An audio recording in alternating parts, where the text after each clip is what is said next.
Un théâtre en chantier, une aventure qui dure depuis plus d'un demi-siècle. Une aventure singulière, unique en Europe.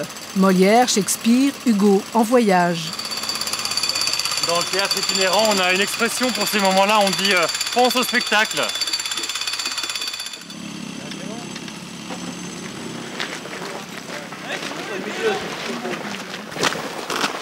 Aux commandes des Tréteaux de France, Robin Renucci.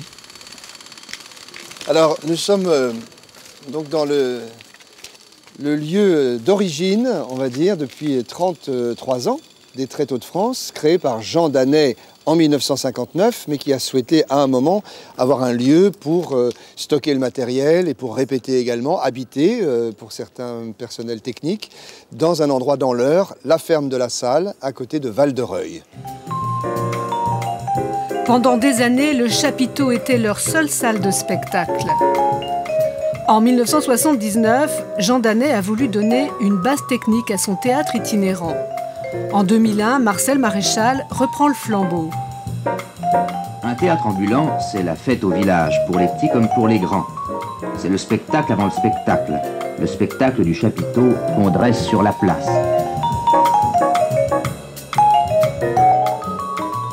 Aujourd'hui, il joue moins sous chapiteau parce que les villes possèdent presque toutes un théâtre pour les accueillir.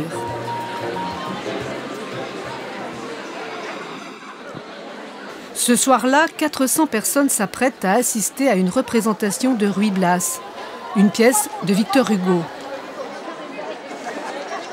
Monsieur, vous êtes un habitué des Tréteaux de France ? Oui, ça fait 30 ans à peu près que j'y suis. Et vous avez vu quoi ? J'ai connu les 15 dernières années de l'époque d'année, les 10 années totales de Marcel Maréchal et puis la première année de Robin Renucci. Sous un chapiteau, c'est particulier ? On pense plus au cirque, oui. Sous un chapiteau.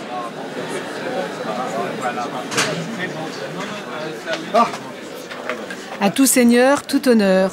Robin Renucci est le premier à entrer en scène. Il se prépare à vivre 3h30 dans le costume de Don Salluste, ministre du roi d'Espagne. Un personnage fourbe, hypocrite et cupide. Vous êtes prêts, les amis ? Une simple remorque sert de loge à une quinzaine de comédiens. Ils viennent presque tous du Théâtre national populaire de Villeurbanne. Les Tréteaux de France n'ont plus de troupe attitrée. Fille de rien, séduite, beau malheur, parce que la donzelle est à la reine et vient de Neubourg avec elle. Que cette créature a pleuré contre moi et traîné son enfant dans les chambres du roi. Ordre de l'épouser, je refuse, on m'exile. On m'exile. C'est facile de se préparer dans un endroit aussi exigu ? On a déjà pu tester l'endroit en juillet dernier, alors ça va. C'est plus dur que dans d'autres, mais ça va. La vie des Tréteaux de France, ça vous plaît ? Beaucoup, parce qu'on ne sait jamais les salles sur lesquelles on va tomber. Et la grande diversité du public et de voyager, c'est vraiment fabuleux. Heureusement, on a le décor qui est toujours le même, qui ne bouge pas, donc on a les repères extrêmement fixes. Mais dans les rencontres, c'est extrêmement enrichissant. Derrière la scène, les coulisses sont étroites. Le va-et-vient est incessant tout au long de la pièce. Certains acteurs jouent plusieurs rôles et endossent jusqu'à 8 costumes. Il ne faut pas se tromper. 10 ans d'absence, le voilà revenu. Vous souvient-il, marquis, oh quel enfant prodigue, comme il vous répandait les pistoles sans digue. Heureusement, le spectacle est bien rodé. Il est 23h, la nuit va être longue. Il faut encore tout ranger.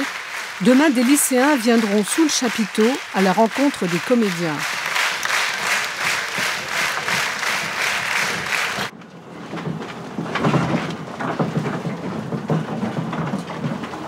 La représentation vient tout juste de se terminer, mais la nuit sera longue.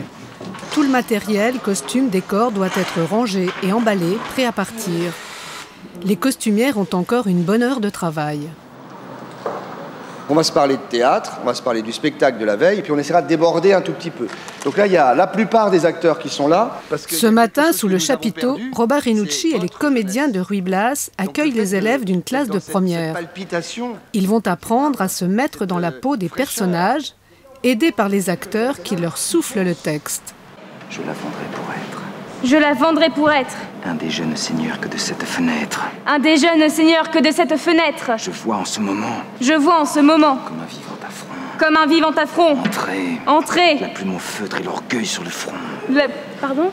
Entrez la plume au feutre et l'orgueil sur le front. Entrez la plume au feutre et l'orgueil sur le front. Tant que la phrase n'est pas entière, reste bien en suspens. Le simple fait de dire « oui ». Faut pas te dire « oui », puis je coupe le courant, j'attends la suite. Essaie de rester « oui ». Attends que ça rentre. Continue la phrase. Un moment fort pour ces lycéens qui se côtoient quotidiennement. Ils vont se découvrir sous un autre jour. Robert Rinucci va insuffler à Tristan et Héloïse la magie du théâtre. Si vous saviez, madame. Si vous saviez, madame. Je vous parle à présent. Je vous parle à présent. 6 mois cachant ma flamme. 6 mois cachant ma flamme. J'ai fui. J'ai fui. Je vous fuyais. Je vous fuyais. Et je souffrais beaucoup. Et je souffrais beaucoup. Je ne m'occupe pas de ces hommes du tout.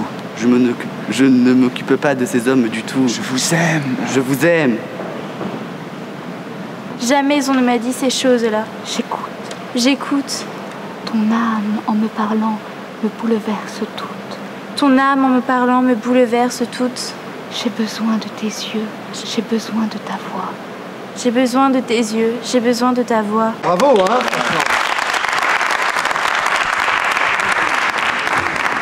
Merci. Alors, je vais le partager quand même, hein, ce petit paquet de gâteaux avec tous mes acteurs ce soir. Merci, merci, c'était très intéressant. Ah oui, vraiment, il y avait beaucoup de justesse. Je suis de nature timide et puis là, je me suis révélé être moins timide. Ouais, voilà. Non, puis c'est vraiment, ça fait quelque chose de... On est tous les deux face à face dans la scène et même si c'est mon meilleur ami, je sais pas, je découvre une autre facette de lui plus sérieux. Ouais. Vous n'êtes pas comme ça dans la vie de tous les jours? Non. Pas du tout.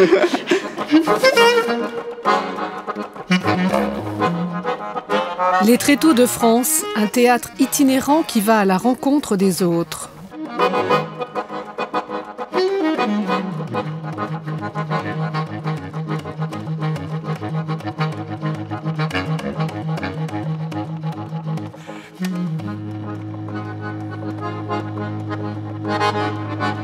Nous sommes à la maison de retraite de Villefranche-sur-Saône. Yves et Laurence, comte et duchesse dans Ruy Blas, apportent aux pensionnaires les mots de Victor Hugo. Petit, repris-je, tu ne dis pas la vérité. Si, monsieur. Ce si, monsieur, fut dit avec cette impudence dans laquelle on sent que tout manque, même l'assurance. Il ajouta hardiment: Et pour cela, on m'a condamné à 3 ans. Mais j'en rappelle. On voit le film, en somme. Ce que vous racontez, on le voit intérieurement du cerveau, quoi. On voit tout... donner l'argent, qui donne l'argent, tout ça. Enfin, moi, personnellement, c'est ça que ça me fait. Hein. Ils viennent à nous, parfois, pour nous voir dans les théâtres, mais nous aussi, allons les voir là où ils sont. Allons partager des moments comme ça avec eux, poétiques, littéraires, ou simplement des moments de vie à partager. Non, je pense que ça fait vraiment partie de notre travail et que c'est passionnant. La passion toujours sur les routes. Il faut repartir avec Ruy Blas dans les bagages. Demain, la pièce sera jouée dans une vraie salle.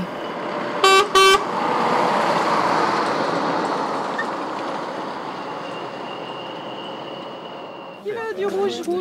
Moi? Qui veut du rouge? Alors, goûtez au paradis. Bienvenue à tous, hein, salut. Ouais. Le paradis, vous savez que ça dure pas longtemps et ça se mérite. Nous, on travaille toute l'année pour le faire et ça dure pas longtemps, c'est-à-dire ça se conserve pas en fait. Ça se boit dans la journée. Vous prendrez bien un verre, c'est le thème de la matinée. Un verre de vin ou un verre de Victor Hugo. Le paradis, c'est du bonheur. Nous sommes dans le Beaujolais. Le vigneron accueille chez lui les comédiens des Tréteaux de France et quelques villageois. De venir auprès d'Emmanuel Fellow, chez lui, dans sa maison, avec les amis, pouvoir faire ce lien entre le théâtre et le vin. D'autant plus que Ruy Blas parle évidemment du vin, grandement, donc c'est l'occasion d'une belle rencontre. Et en verre. Et en vert. Et en vert. Bon, à la santé des verts, hein. De tous les verts unis. Hein. Les lieux s'y prêtent, jouer une scène de Ruy Blas où les personnages boivent beaucoup. L'homme, mon cher ami, n'est que de la fumée, noire et qui sort du feu des passions. Voilà. C'est bête comme tout ce que je te dis là. Et d'abord, la fumée au ciel bleu ramenée se comporte autrement dans une cheminée. Elle monte gaiement et nous dégringolons. L'homme n'est qu'un plomb vil. Buvons. Et puis c'est au tour du vigneron. Devant les comédiens, il lit un poème écrit par son grand-père en 1929. Pour empêcher la misère d'envahir notre foyer, oh mon Dieu, que faut-il faire? J'ai des notes à payer. Je n'ai plus rien à vendre, ni vin, ni fruits, ni froment. S'il me faut encore attendre 14 mois sûrement, je n'aurai plus de ressources, et je pense avec effroi, qui donc m'ouvrirait sa bourse? Mes voisins sont comme moi. J'ai été surpris parce qu'effectivement, voilà, lui il a choisi les mots, il a choisi le vers, il a choisi la rime, il a choisi pour dire quelque chose. Autre que uniquement nous proposer son vin. Donc voilà, c'est un échange de mots, c'est un échange de pensées. Certains, et pas mal même d'entre eux, ont vu la pièce. Tisser des liens, c'est la mission des Tréteaux de France. Aujourd'hui, Robin Renucci anime un cours de français devant les élèves de première du lycée de Villefranche-sur-Saône. Avant de bousculer les esprits, le comédien n'hésite pas à se transformer en déménageur.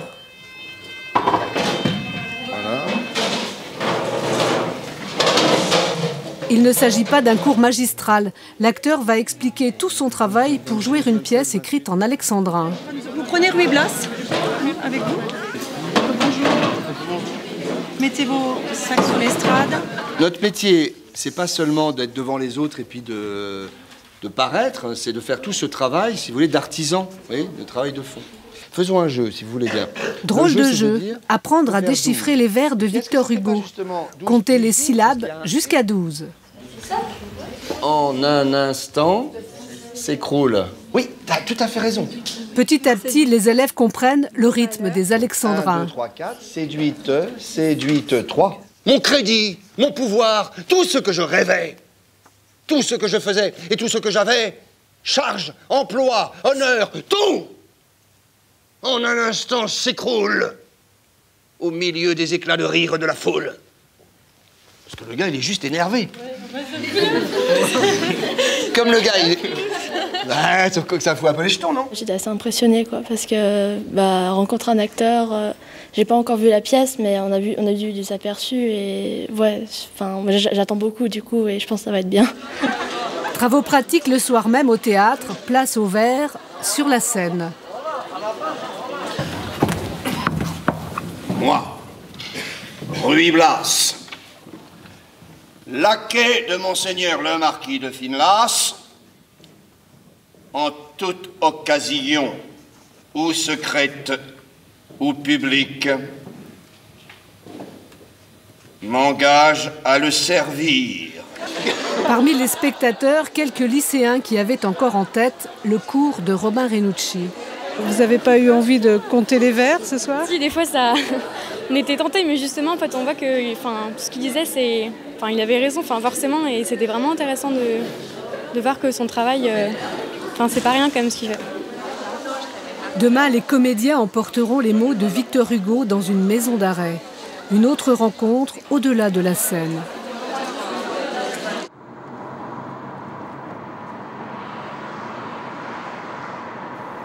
Le voyage continue avec Victor Hugo dans les bagages des comédiens des Tréteaux de France. On a d'autres choses de Hugo. Les mots de l'écrivain vont franchir les grilles de la maison d'arrêt de Villefranche-sur-Saône. Moi j'ai la chanson des oiseaux, mais c'est un petit peu difficile. Mais je veux bien le faire. Ouais. Un petit bout. Ouais, bien sûr. Chacun fait un petit morceau de texte.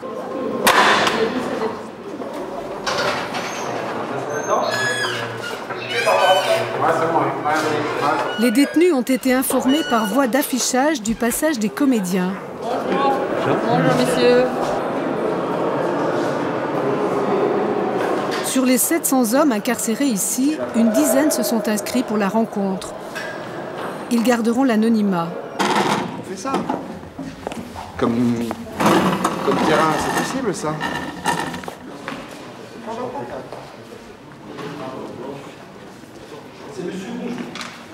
On n'est pas des bons samaritains, on est des acteurs. Dans notre esprit, on n'apporte pas de la culture aux gens. Moi, c'est quelque chose que je ne connais pas. C'est pas on apporte de la culture. On est là pour recevoir et échanger quelque chose qu'on a envie de faire ensemble. La confiance s'installe. Petit à petit, les détenus prennent la parole. Ils évoquent leurs souvenirs lointains de théâtre. Et moi, quand j'étais gamin, la télévision n'existait pas. On écoutait les pièces de théâtre. Les écoutait, on les regardait pas, on les écoutait, parce qu'il n'y avait pas la télévision. Et c'était, je ne sais même pas, je crois que c'est presque aussi bien que de la regarder à la télévision, de l'écouter.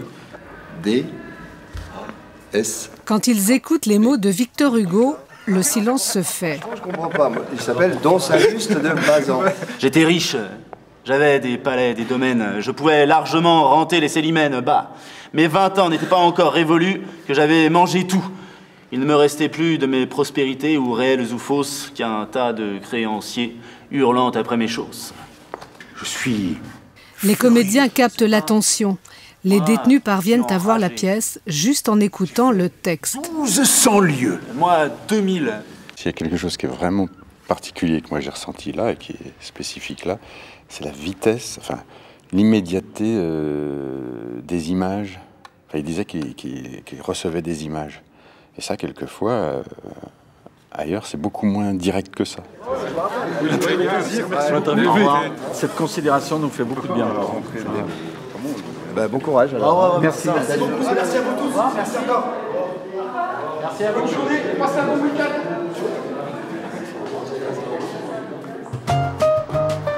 La troupe continue d'investir la région du Beaujolais.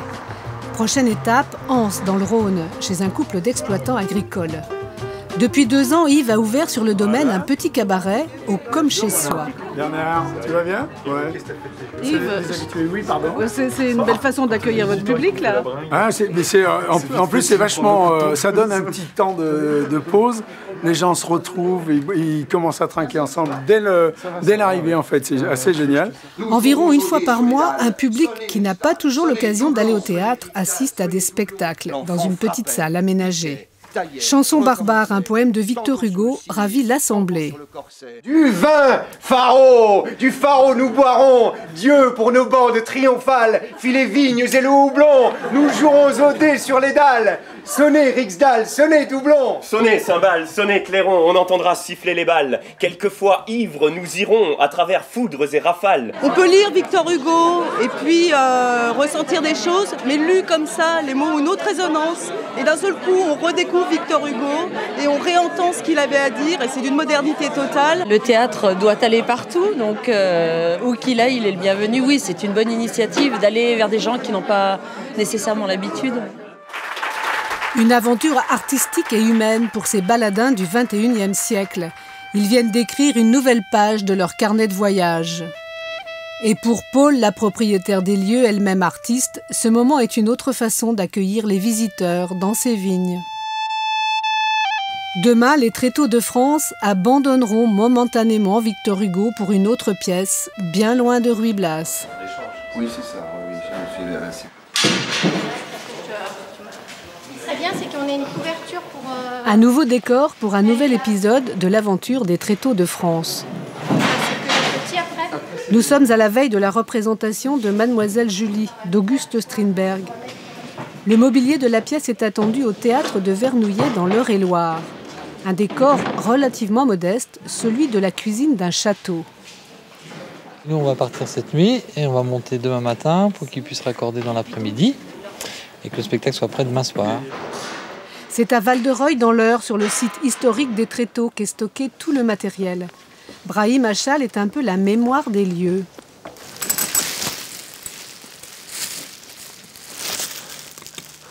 Il se souvient de tous les spectacles et de tous les costumes. Il a été embauché en 1995 par le fondateur de la troupe. Tout ça, c'est la création de Daudanet, parce que je n'ai pas connu toutes les créations de Daudanet. Ça, je reconnais, c'est Antigone de Daudanet. Tous ces manteaux noirs qui étaient là. Dans le hangar à côté, les costumes de Mademoiselle Julie sont chargés, prêts à partir. Des costumes neufs pour 3 personnages.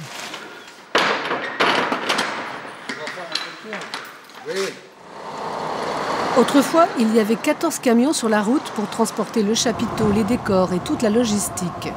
Aujourd'hui, il en reste seulement 3. De plus en plus de théâtres leur fournissent les structures techniques, comme celui de Vernouillet qui accueille la nouvelle pièce. Laisse comme ça va aller, ça va être très très bien. Allez. Il n'est pas pile poil.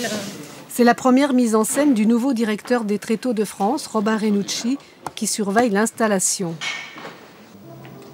Sur scène, Thierry Godard, un acteur que Robin Renucci a rencontré dans la série télé Un village français. Je ne voudrais pas être impoli, mais ils employaient des expressions qui laissaient supposer que... Ben vous comprenez, vous n'êtes pas une enfant. Et Marilyn Fontaine, une élève du metteur en scène.